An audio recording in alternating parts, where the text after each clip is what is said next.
This video was brought to you by Noble Knight Games. More about them later.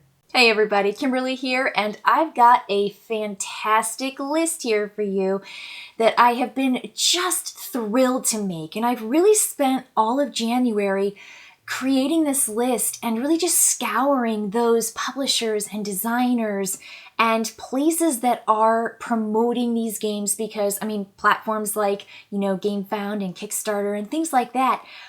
I have found just a lovely collection of games that I'm excited about, that as good as last year was, I think these are going to be better. So I cannot wait to just jump into this list. These are games that I have not played, all 10 of them. I've made this list specifically the games that I really truly am just amped about, that I don't have any previous knowledge of. I will have another top 5 list of games that are 2024 releases that I've either played, I have here in my house with me right now, or I am way familiar with the system, and those are games that I'm still very excited about, but I feel like I kind of have some insider knowledge on. And so I wanted this list to just be purely those games that I've read about and that I've either backed on Kickstarter or just heard so many good things about, and they have something that just grabs my attention. And the very first game that I want to start off with, no particular order for this list. I am excited about all 10 of these. So the first one I want to talk about is Let's Go to Japan. This is by Josh Wood, and I have my computer here just handy because, again, I'm unfamiliar with these games to some degree, but I think this game looks really, really cool. It is on the lighter side, and it kind of reminds me of, the way it sounds is like a 10 days in the USA, because you're taking a trip and you have 7 days that you're trying to plan out this journey of like all the fun things you're going to do in 7 days while you're in Japan. But then it has maybe that Tokaido artwork and theme and feel because you're in Japan.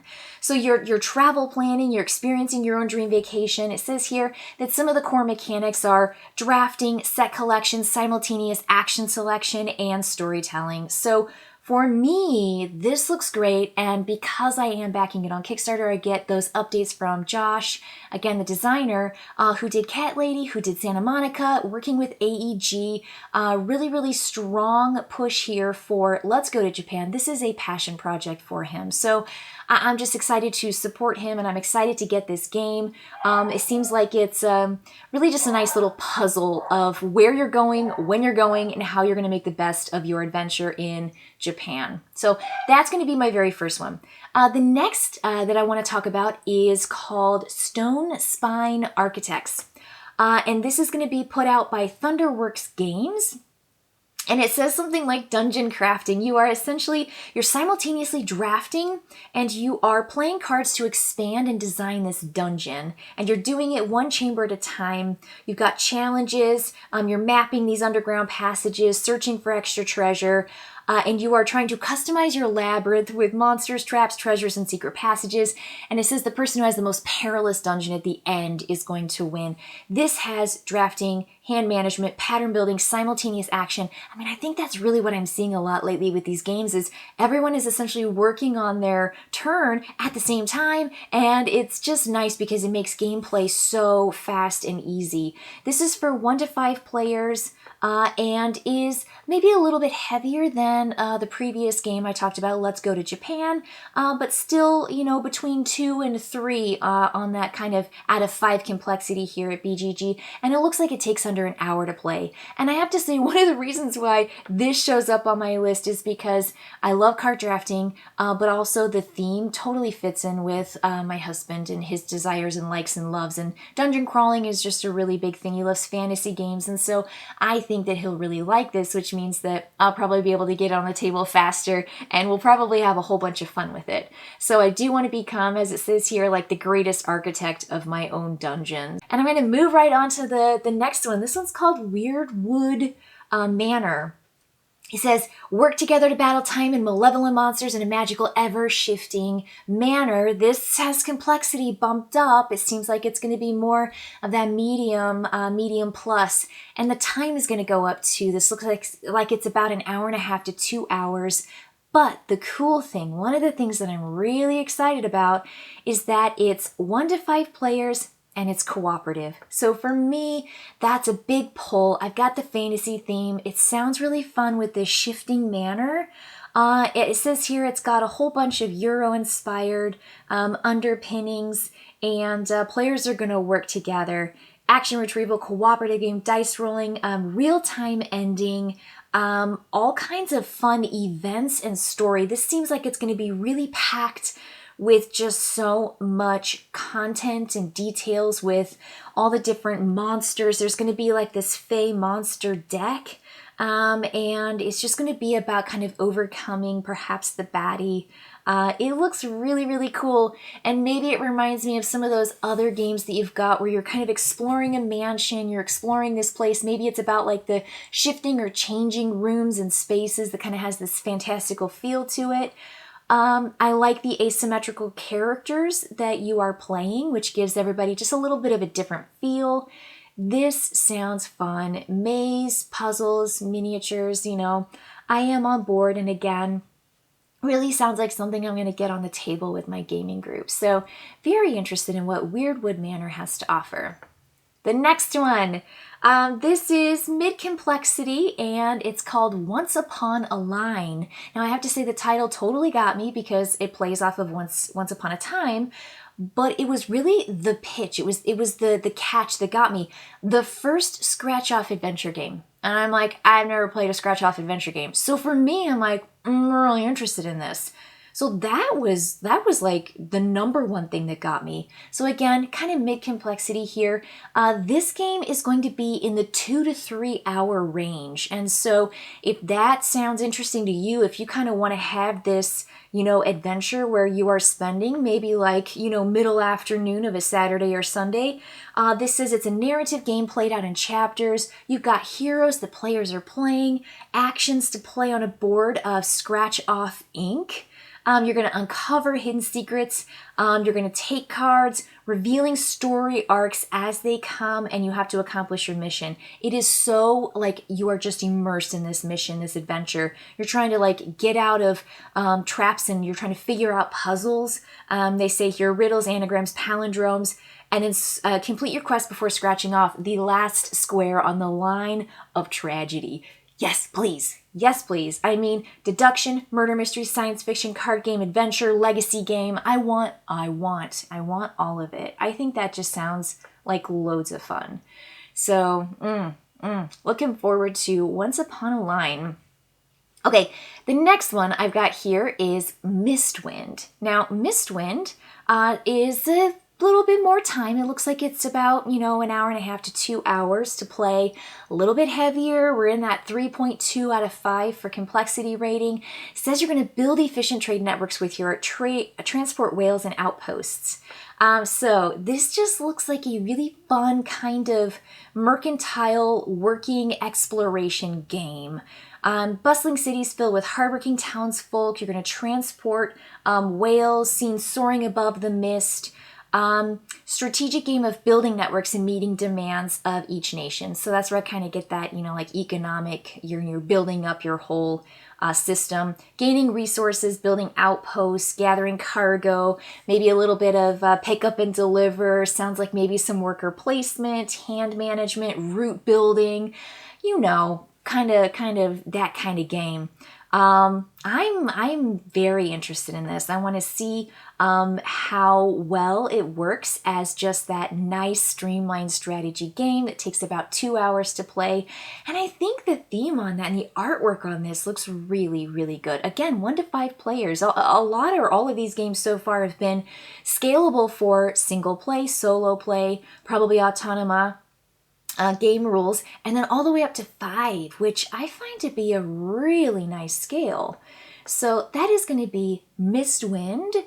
Up next, this is designed and, of course, we all know artwork by Ryan Lockett and Red Raven Games. The game is Creature Caravan. So you are caravans of fantasy creatures traveling through a dangerous land. Maybe sounds familiar, and I mean, the artwork here looks just like Ryan Lockett artwork. But it says here we're going to build a card tableau of creatures while traveling through magnificent and dangerous lands. Players take turns simultaneously. Like I'm saying, I think that the designers are realizing that downtime during games can really bring a lag or a lull to things, and players kind of lose interest, and maybe we like get distracted. So having players play at the same time and then like figure out what they want to do is fantastic. Multi-use cards. I love multi-use cards. In The Witcher, the old world, I mean, cards are multifunctional. I think that's probably its strength, is the deck building with that game and the multi-use cards.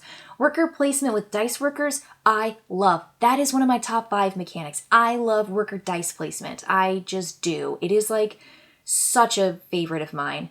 So you've got 1 to 6 players playing together. Yeah, this is just a dynamite. Oh, it says 1 to 6 in the description, but it says 1 to 4 for the game itself. This game says it takes an hour to play, so an hour or less.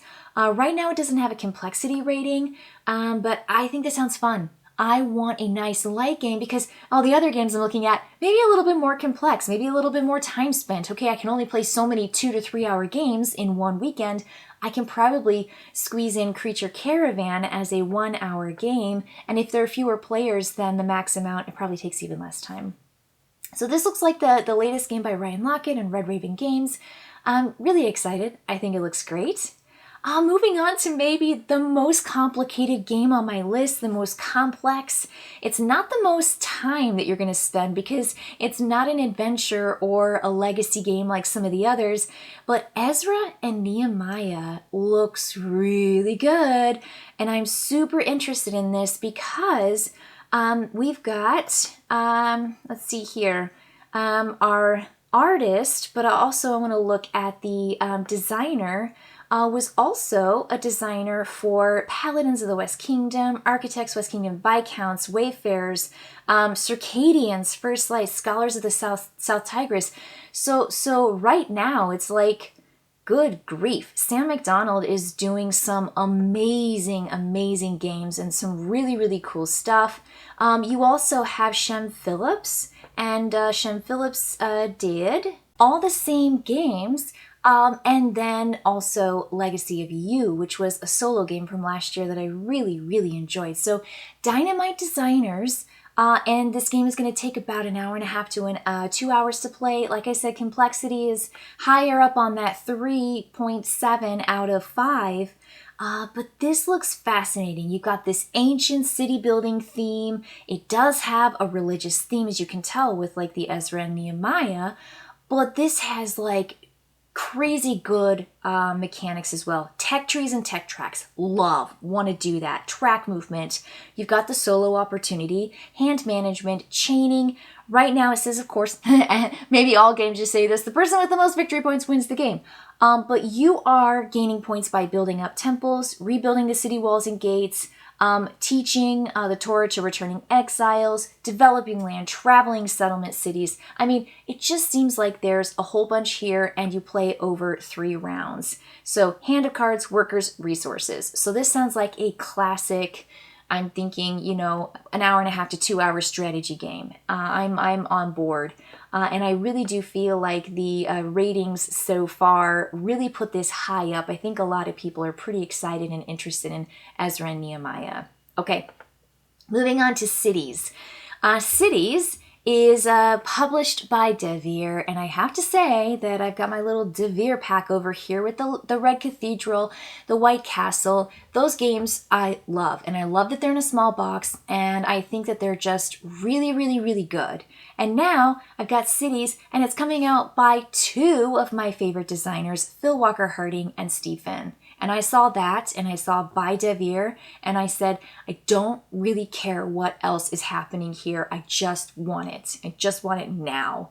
And of course, Cities makes me feel like it's a city building theme or some kind of like network or grid. And then I'm like, yes, because I like that too. It says travel through the most unique cities around the world and plan the best neighborhood. Yes, please. City building game. You're drafting projects, arranging them in your own play area. 2 to 4 players, 40 minutes, maybe an hour, action resource draft mechanisms. You're going to go to all these cool cities and be inspired by them. Sydney, London, New York, Barcelona, Rio de Janeiro, Lisbon, Mexico City, Buenos Aires.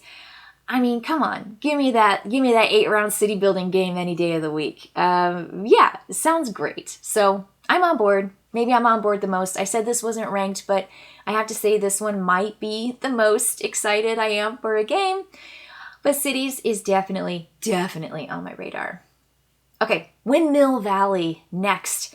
This is a light and quick engine building game with pretty flowers. And when you look at the box, you know immediately that this is, it looks just like Barcelona, which I played this last year, and it was also put out by Board and Dice, and it's by Danny Garcia, and so you're just like, yay, this is great. And so when I saw that, I was like, yes, please, again. And I love that idea of this being a quick engine building game, meaning an hour to an hour and a half. We've got the windmills, the landscape of the Netherlands. Of course, we've got the tulips on here, late 19th century. It says it's inspired by the Blumen route, and you add up to 3 players to take on the role of tulip farmers and entrepreneurs. So you're going to build your windmills, tulip trades, try to get an edge with hired help, get these lucrative contracts. Looks great. Quick turns, smart action selection mechanism, different ways to build up this lovely setting. Yes. I mean, multi-use cards, haha, again.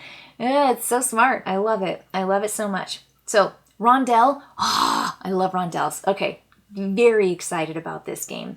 And I think what might be appealing is that it sounds and reads a lot lighter than Barcelona, which I know some people thought maybe it was too big, or maybe too much going on with Barcelona. I think this looks maybe a little bit more manageable when it comes to time and complexity, but I don't know. So excited about Windmill Valley, which means I'm going to end. This is my last game on the list of 10. I have blazed through this list super fast, but it's because I'm so excited about them, and I'm excited, I've already talked about it, with the designers, the play count, the mechanics, the artwork, the publishers, so many wonderful things. Now this last one is called Gnome Hollow, and I have to say the Op Games are really getting into hobby games, and I think they're doing a fantastic job. So Gnome Hollow looks great. You are building these mushroom rings, harvesting your mushrooms, and carrying them to market. We need more games about mushrooms and about cute little gnomes. But it's a spatial tile placement, worker placement game. And you are trying to, again, grow all those mushrooms and flowers. Beautiful watercolors for the artwork here. There's this fascinating hexagon grid, and you have your map that are going to come in pieces with set collection, tile placement, worker placement. Just really cool. Again, because it's that kind of like abstract spatial game, you're going to have to plan carefully, lots of strategy, building the rings to the market, expanding your personal collection, and then hopefully, coming out with the most victory points. I think this game looks adorable. I think this game looks fun, and I think it just looks so playable. And again, it's that hour-long game, maybe less, depending on how many players. It says 2 to 4, 45 to 60 minutes to play. So that's going to wrap up my top 10 games that I am really looking forward to in 2024. I think these just look great, and it makes me so excited for this coming year, and hopefully for me to get my hands on these whenever they are going to be released throughout the year. And if I do, you better believe it's going to show up on my channel, and you can check out more, particularly close-ups, especially of the components and the play, and again, more importantly, what I think about the game after playing it. So thank you so much for joining me in my top 10 games that I am anticipating for this year. Just fun. If you have one that wasn't on this list that you want other people to hear about, put it in the comments. Seriously, I couldn't include every game that's coming out in 2024, but these are the ones that really grab my attention, and I will look forward to talking about my next list next time about the games that I do know a little bit more about, and just seriously can't wait to play again. All right, folks, I will see you later. Bye. I can rely on Noble Knight Games for the RPGs I'm looking for, along with the board games, war games, minis, card games, and dice that suit my gaming needs.